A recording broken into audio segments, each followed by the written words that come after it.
हरे कृष्णा दोस्तों, ओम नमः शिवाय। आप सभी को भादो पूर्णिमा की हार्दिक शुभकामनाएं।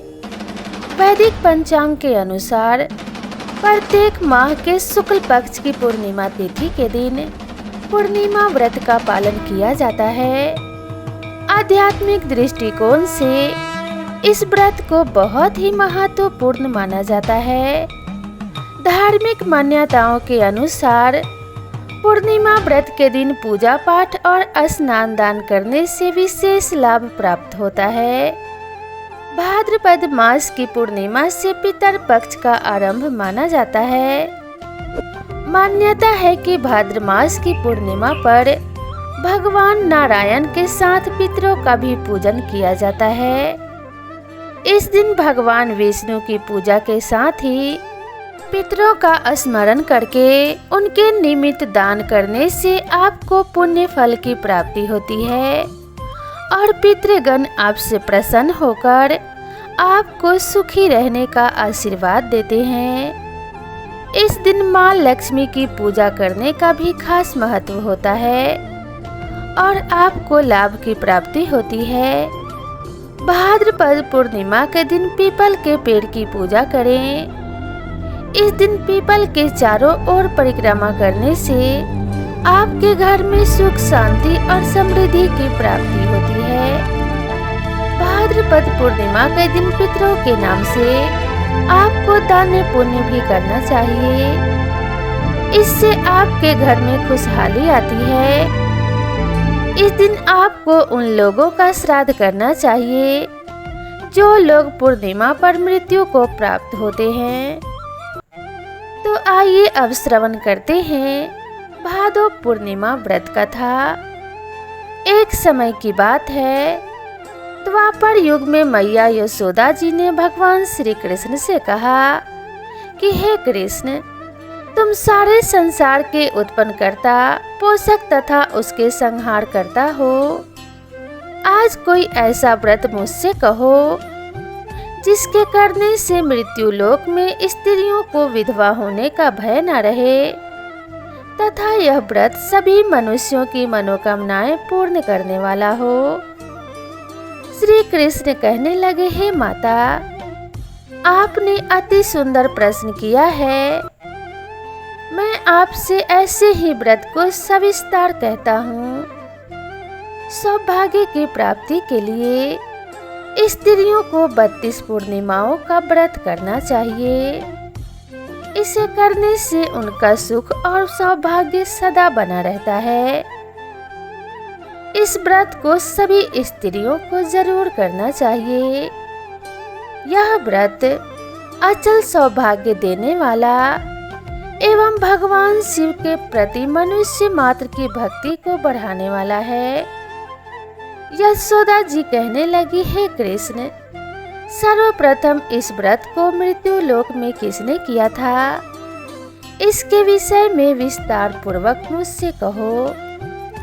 श्री कृष्ण जी कहने लगे, इस भूमंडल पर एक अत्यंत प्रसिद्ध राजा चंद्रहास से पालित अनेक प्रकार के रत्नों से परिपूर्ण कातिका नाम की एक नगरी थी। वहाँ पर धनेश्वर नाम का एक ब्राह्मण था और उसकी पत्नी अति सुशीला तथा रूपवती थी। दोनों ही उस नगरी में बड़े प्रेम के साथ रहते थे। घर में धन्य धान्य आदि की कमी नहीं थी। उनको एक बहुत बड़ा दुख था कि उनकी कोई संतान नहीं थी। इस दुख से वह अत्यंत दुखी और परेशान रहते थे। एक समय बड़ा तपस्वी योगी उस नगरी में आया। वह योगी उस ब्राह्मण के घर को छोड़कर अन्य सभी घरों में भिक्षा लाकर भोजन किया करता था। रूपवती से वह भिक्षा नहीं लिया करता था। उस योगी ने एक दिन रूपवती से भिक्षा न लेकर किसी अन्य घर से भिक्षा लेकर गंगा किनारे जाकर भिक्षान को प्रेम पूर्वक खा रहा था कि धनेश्वर ने योगी का यह सब कार्य किसी प्रकार से देख लिया। अपनी भिक्षा के अनादर से दुखी होकर धनेश्वर योगी से बोला, महात्मन, आप सभी घरों से भिक्षा लेते हैं, परंतु मेरे घर की भिक्षा कभी भी नहीं लेते। इसका कारण क्या है? योगी ने कहा कि निसंतान के घर की भीख पतितों के अन्न के तुल्य होती है, और जो पतितों का अन्न खाता है वह भी पतित हो जाता है। क्योंकि तुम निसंतान हो, अतः पतित हो जाने के भय से मैं तुम्हारे घर की भिक्षा नहीं लेता हूँ। धनेश्वर यह बात सुनकर अपने मन में बहुत दुखी हुआ और हाथ जोड़कर योगी के पैरों में गिर पड़ा तथा आर्त भाव से कहने लगा, हे महाराज, यदि ऐसा है तो आप मुझको पुत्र प्राप्ति का उपाय बताइए। आप तो सर्वज्ञ हैं, मुझ पर अवश्य ही यह कृपा कीजिए। धन की मेरे घर में कोई कमी नहीं, परंतु मैं पुत्र न होने के कारण अत्यंत दुखी हूँ। आप मेरे इस दुख का हरण करें, आप सामर्थ्यवान हैं। यह सुनकर योगी कहने लगे, हे ब्राह्मण, तुम चंडी की आराधना करो। घर आकर उसने अपनी स्त्री से सब वृत्तांत कहा और स्वयं तप के निमित्त वन में चला गया। वन में जाकर उसने चंडी की उपासना की और उपवास किया। चंडी ने 16वें दिन उसको स्वप्न में दर्शन दिया और कहा कि हे धनेश्वर, जा, तेरे पुत्र होगा, परंतु वह 16 वर्ष की आयु में ही मृत्यु को प्राप्त हो जाएगा। यदि तुम दोनों स्त्री पुरुष 32 पूर्णमासियों का व्रत विधि पूर्वक करोगे तो वह दीर्घायु होगा। जितनी तुम्हारी सामर्थ्य हो, आटे के दिया बनाकर शिव जी का पूजन करना, परंतु पूर्णमासी को 32 हो जाने चाहिए। प्रातः काल होने पर इस स्थान के समीप ही तुम्हें एक आम का वृक्ष दिखाई देगा। उस पर तुम चढ़कर एक फल तोड़कर शीघ्र अपने घर चले जाना। अपनी स्त्री से सब वृतांत कहना। ऋतु स्नान के पश्चात वह स्वच्छ होकर श्री शंकर जी का ध्यान करके बोलना उस फल को खा लेगी। तब शंकर भगवान की कृपा से उसको गर्भ हो जाएगा। जब वह ब्राह्मण प्रातःकाल उठा तो उसने उस स्थान के पास ही एक आम का वृक्ष देखा, जिस पर एक अत्यंत सुंदर आम का फल लगा हुआ था। उस ब्राह्मण ने उस आम के वृक्ष पर चढ़कर उस फल को तोड़ने का प्रयत्न किया, परंतु वृक्ष पर कई बार प्रयत्न करने पर भी वह चढ़ न पाया। तब तो उस ब्राह्मण को बहुत चिंता हुई और विघ्न विनाशक श्री गणेश जी की वंदना करने लगा। हे दयानिधे, अपने भक्तों के विघ्नों का नाश करके उनके मंगल कार्य को करने वाले, दुष्टों का नाश करने वाले, रिद्धि सिद्धि देने वाले, आप मुझ पर कृपा करके इतना बल दें कि मैं अपने मनोरथ को पूर्ण कर सकूं। इस प्रकार गणेश जी की प्रार्थना करने पर उनकी कृपा से धनेश्वर वृक्ष पर चढ़ गया और उसने एक अति सुंदर आम का फल देखा। उसने विचार किया कि जो वरदान से फल मिला था वह यही है और कोई फल दिखाई नहीं देता। उस धनेश्वर ब्राह्मण ने जल्दी से उस फल को तोड़कर अपने स्त्री को लाकर दिया और उसकी स्त्री ने अपने पति के कथन अनुसार उस फल को खा लिया और वह गर्भवती हो गई। देवी जी की असीम कृपा से उसे एक अत्यंत सुंदर पुत्र उत्पन्न हुआ, जिसका नाम उन्होंने देवीदास रखा। माता पिता के हर्ष और शोक के साथ वह बालक शुक्ल पक्ष के चंद्रमा की भांति अपने पिता के घर में बढ़ने लगा। भवानी की कृपा से वह बालक बहुत ही सुंदर, सुशील और विद्या में बहुत ही निपुण था। दुर्गा जी की आज्ञा अनुसार उसकी माता ने 32 पूर्णमासी का व्रत रखना प्रारंभ कर दिया था, जिससे उसका पुत्र बड़ी आयु वाला हो जाए। 16वां वर्ष लगते ही देवीदास के माता पिता को बड़ी चिंता हो गई कि कहीं उनके पुत्र की इस वर्ष मृत्यु न हो जाए। इसलिए उन्होंने अपने मन में विचार किया कि यदि यह दुर्घटना उनके सामने हो गई तो वे कैसे सहन कर सकेंगे। अस्तु उन्होंने देवीदास के मामा को बुलाया और कहा कि हमारी इच्छा है कि देवीदास 1 वर्ष तक काशी में जाकर विद्या अध्ययन करे और उसको अकेला भी नहीं छोड़ना चाहिए। इसलिए साथ में तुम चले जाओ और 1 वर्ष के पश्चात इसको वापस लौटा लाना। सब प्रबंध करके उसके माता पिता ने काशी जाने के लिए देवीदास को एक घोड़े पर बैठाकर उसके मामा को उसके साथ कर दिया, किंतु यह बात उसके मामा या किसी और से नहीं कही। धनेश्वर ने सप्तनिक अपने पुत्र की मंगल कामना तथा दीर्घायु के लिए भगवती दुर्गा की आराधना और पूर्णमासियों का व्रत करना आरंभ कर दिया। इस प्रकार बराबर 32 पूर्णमासियों का व्रत पूरा किया। कुछ समय पश्चात एक दिन वह दोनों मामा और भांजा मार्ग में रात्रि बिताने के लिए किसी ग्राम में ठहरे हुए थे।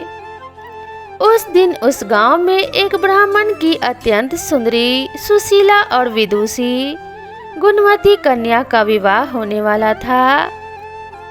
जिस धर्मशाला के अंदर वर और उसकी बारात ठहरी हुई थी, उसी धर्मशाला में देवीदास और उसके मामा भी ठहरे हुए थे। संयोगवश कन्या को तेल आदि चढ़ाकर मंडप आदि का कृत्य किया गया तो लगन के समय वर को धनुर्वात हो गया।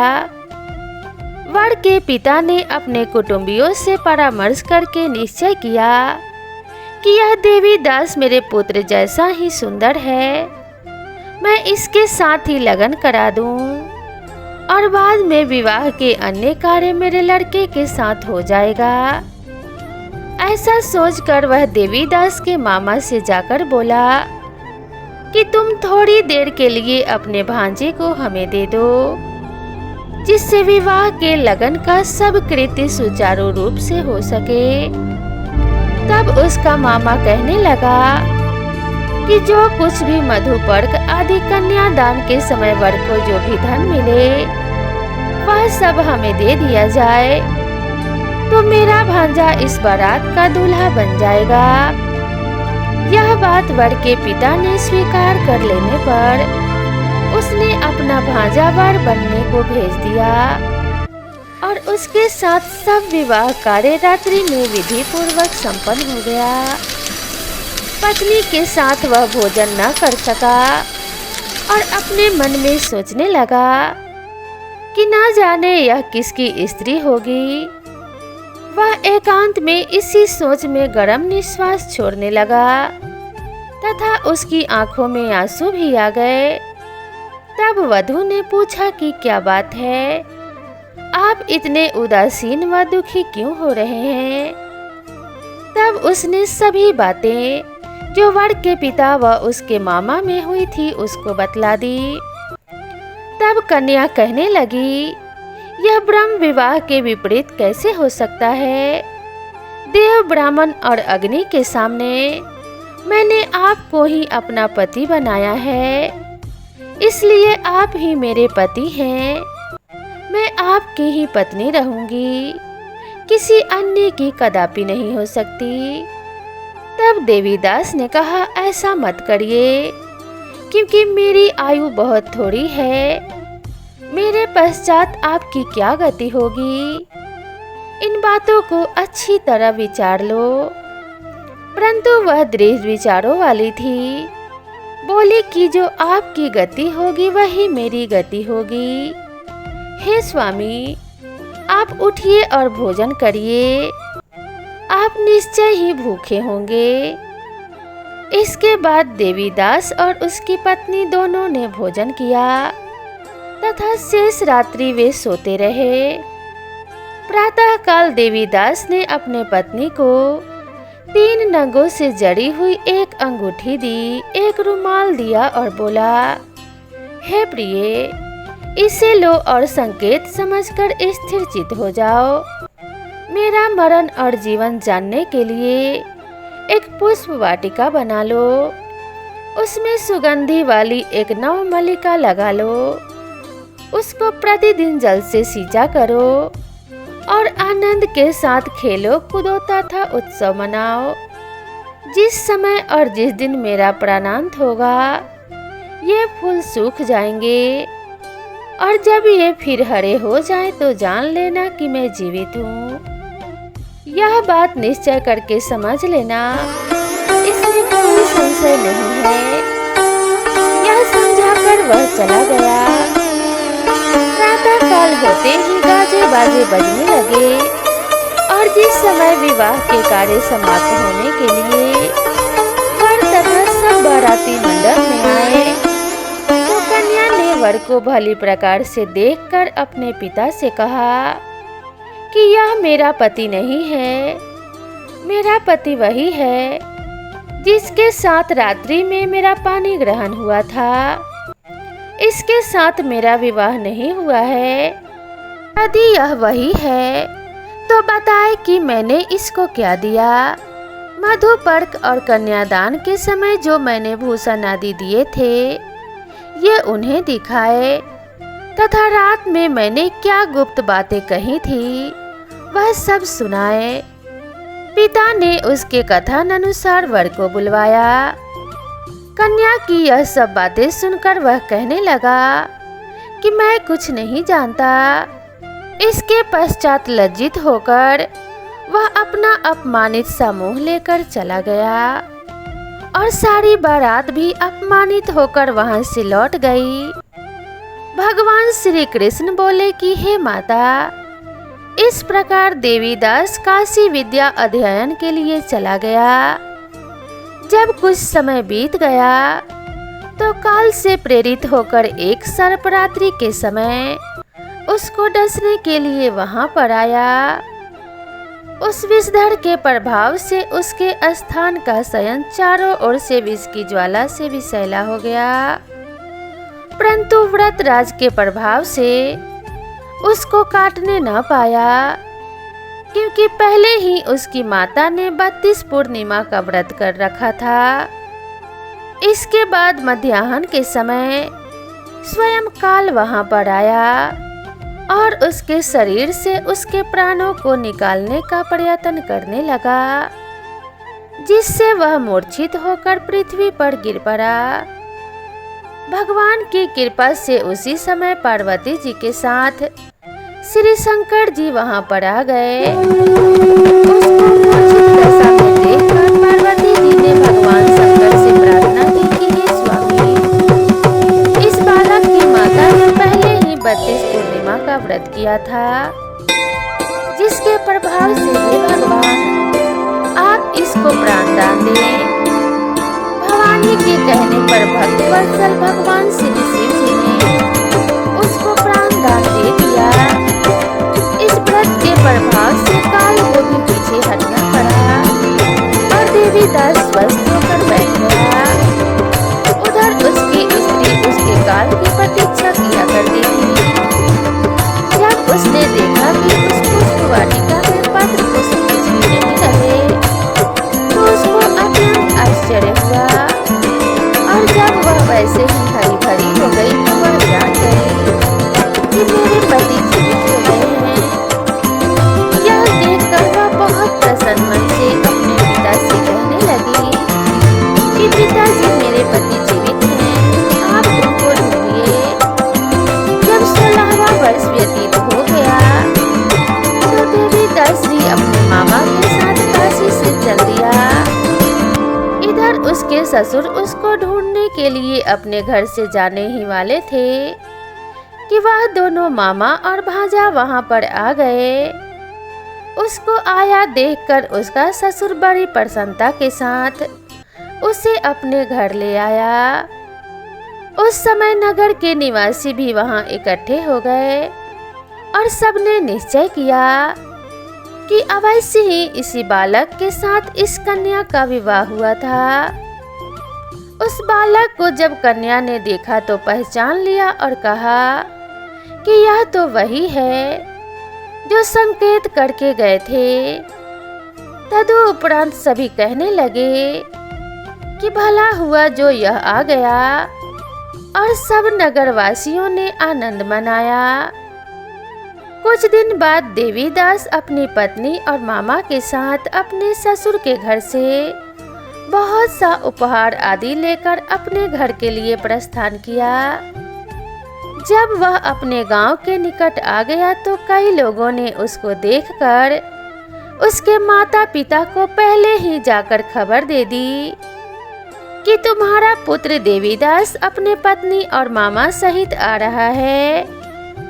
ऐसा समाचार सुनकर पहले तो उन्हें विश्वास ही नहीं हुआ, किंतु जब और लोगों ने भी आकर उनकी बात का समर्थन किया तो उनको बड़ा आश्चर्य हुआ। लेकिन थोड़ी देर में देवीदास ने आकर अपने माता पिता के चरणों में अपना सिर रखकर प्रणाम किया और उसकी पत्नी ने अपने सास ससुर के चरणों को स्पर्श किया। माता पिता ने अपने पुत्र और पुत्रवधू को अपने हृदय से लगा लिया।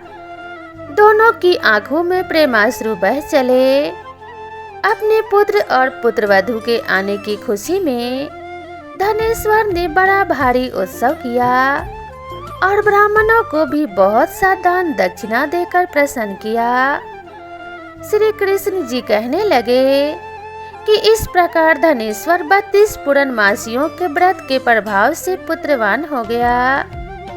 जो भी स्त्रियां इस व्रत को करती हैं वे जन्म जन्मांतर के वैधव्य का दुख नहीं भोगती और सदैव सौभाग्यवती रहती हैं। यह मेरा वचन है, इसमें कोई संदेह नहीं। यह व्रत पुत्र पौत्रों को देने वाला तथा संपूर्ण मनोकामनाओं को पूर्ण करने वाला है। 32 पूर्णिमाओं के व्रत करने से व्रती की सब इच्छाएं भगवान शिव जी की कृपा से पूर्ण हो जाती हैं। तो सभी प्रेम से बोलिए भगवान शिव शंकर की जय, माता पार्वती की जय, भगवान श्री कृष्ण की जय। दोस्तों, हिंदू धर्म के अनुसार साल में कुल 12 पूर्णिमा पड़ती हैं और हर एक पूर्णिमा का अपना अपना महत्व है। ऐसे ही भाद्र मास में पड़ने वाली पूर्णिमा का विशेष महत्व है। इस दिन उमा महेश्वर व्रत भी रखा जाता है। इसके अलावा इस दिन स्नान दान के साथ माँ लक्ष्मी की पूजन करने का भी विधान है। मान्यता है कि इस दिन माँ पार्वती शिव जी के साथ भगवान विष्णु की पूजा करने के साथ चंद्रोदय के समय चंद्रमा को अर्घ्य देने से व्यक्ति को हर एक दुख दर्द से निजात मिल जाता है और सुख समृद्धि की प्राप्ति होती है। इसके साथ ही इस दिन उमा महेश्वर व्रत करने का भी विधान है।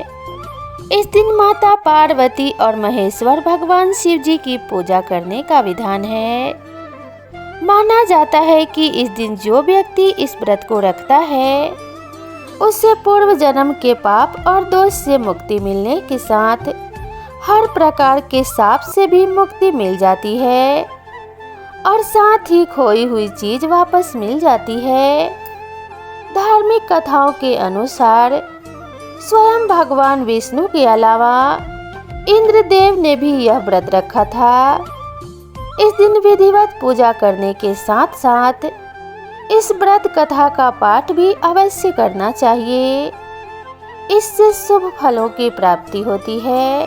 तो चलिए प्रेम पूर्वक श्रवण करते हैं उमा महेश्वर व्रत की पौराणिक कथा। पौराणिक कथा के अनुसार एक बार ऋषि दुर्वासा जी ने भगवान शंकर के दर्शन करने के लिए कैलाश जाते हैं, जहां पर उन्होंने शिव शंकर के साथ मां पार्वती के दर्शन करके अति प्रसन्न हुए। इसके साथ ही भगवान शिव ने एक पुष्प ऋषि को दिया, जिन्हें दुर्वासा जी ने बड़े ही प्रेम के साथ स्वीकार कर लिया। शिव शंकर और पार्वती के दर्शन करने के बाद वह कैलाश से निकल गए। फिर रास्ते में उनका मन विष्णु जी से मिलने को हुआ। ऐसे में उन्होंने अपना रुख श्री हरि से मिलने के लिए विष्णु लोक के लिए कर लिया। ऐसे में रास्ते में उन्हें इंद्रदेव मिल गए। वह इंद्र को देखकर काफी प्रसन्न हुए और उन्हें शिव जी द्वारा भेंट किया हुआ पुष्प दिया। लेकिन इंद्रदेव हमेशा अपनी पद के कारण अहंकार में रहते थे। ऐसे में उन्होंने वह पुष्प अपने हाथी ऐरावत को पहना दिया। ऐसा देखकर दुर्वासा ऋषि को काफी क्रोध आया। दुर्वासा ऋषि ने क्रोधित होकर इंद्र से कहा, तुमने महादेव शिव शंकर जी का अपमान किया है। मेरे द्वारा दिए हुए पुष्प को तुमने स्वयं ग्रहण ना करके ऐरावत को पहना दिया। मैं तुम्हें शाप देता हूँ कि तुम्हें लक्ष्मी जी छोड़कर चली जाएंगी और इसके साथ ही इंद्रलोक के साथ अपना सिंहासन का भी त्याग करना पड़ेगा। यह सुनकर इंद्र घबरा गए और शासन जाने का डर सताने लगा। ऐसे में उन्होंने तुरंत ही ऋषि दुर्वासा जी के समक्ष हाथ जोड़कर क्षमा याचना की और उनसे इस शाप से मुक्त होने का उपाय पूछा। इंद्र की विनय सुनकर दुर्वासा जी शांत हुए और क्रोध शांत होने पर ऋषि दुर्वासा जी ने इंद्र को बताया कि उसे उमा महेश्वर व्रत करना पड़ेगा। इसके बाद ही शिव और माता पार्वती जी के आशीर्वाद से तुम्हें दोबारा सिंहासन मिलेगा। इंद्रदेव ने इस व्रत को रखा और शिव पार्वती जी की कृपा से इंद्र को खोया हुआ सिंहासन और बहुत सारी अन्य चीजों की प्राप्ति हुई। तो प्रेम से बोलिए भगवान शिव की जय, माता पार्वती की जय। पूर्णिमा व्रत की एक और भी कथा प्रचलित है। एक कथा के अनुसार साहूकार की 2 पुत्रियां थीं। दोनों पुत्रियां पूर्णिमा का व्रत रखती थी, लेकिन बड़ी पुत्री पूरा व्रत करती थी और छोटी पुत्री अधूरा व्रत करती थी। इसका परिणाम यह हुआ कि छोटी पुत्री की संतान पैदा होते ही मर जाती थी। उसने पंडितों से इसका कारण पूछा तो उन्होंने बताया कि तुम पूर्णिमा का अधूरा व्रत करती थी, जिसके कारण तुम्हारी संतान पैदा होते ही मर जाती है। पूर्णिमा का पूरा व्रत विधि पूर्वक करने से तुम्हारी संतान जीवित रह सकती है। उसने पंडितों की सलाह पर पूर्णिमा का पूरा व्रत विधि पूर्वक किया। बाद में उसे एक लड़का पैदा हुआ, जो कुछ दिनों के बाद फिर से मर गया। उसने लड़के को एक पाटे पर लेटाकर ऊपर से कपड़ा ढक दिया और अपनी बड़ी बहन को बुलाकर ले आई और बैठने के लिए वही पाटा दे दिया। बड़ी बहन जब उस पर बैठने लगी तो उसका लहंगा बच्चे को छू गया। बच्चा लहंगा छूते ही रोने लगा। तब बड़ी बहन ने कहा कि तुम मुझे कलंक लगाना चाहती थी, मेरे बैठने से यह मर जाता। तब छोटी बहन बोली कि यह तो पहले से मरा हुआ था, तेरे ही भाग्य से यह जीवित हो गया है, तेरे पुण्य से ही यह जीवित हुआ है। उसके बाद नगर में उसने पूर्णिमा का पूरा व्रत करने का ढिंढोरा पिटवा दिया। इस प्रकार से पूर्णिमा व्रत के प्रभाव से वह माँ अपने संतान के साथ सुखमय जीवन जीने लगी। तो प्रेम से बोलिए भगवान शिव शंकर की जय, भगवान विष्णु की जय, माता लक्ष्मी की जय, माता पार्वती की जय। तो दोस्तों, जो भी इस पूर्णिमा का व्रत करता है उसके घर में धन्य धान्य की वृद्धि होती है और सुख संपदा की कभी कमी नहीं होती। तो तो पूरे श्रद्धा भाव से और प्रेम पूर्वक इस व्रत को जरूर कीजिएगा। मैं भगवान शिव और भगवान विष्णु से यही प्रार्थना करती हूँ कि आपके घर में कभी किसी चीज की कमी ना हो, सुख सौभाग्य सदैव बना रहे, विपत्तियां आपके घर से कोसों दूर रहे। इसी कामना के साथ आप सभी से विदा लेती हूँ। मिलते हैं नई वीडियो में नई कथा और नई कहानी के साथ। तब तक के लिए राधे राधे।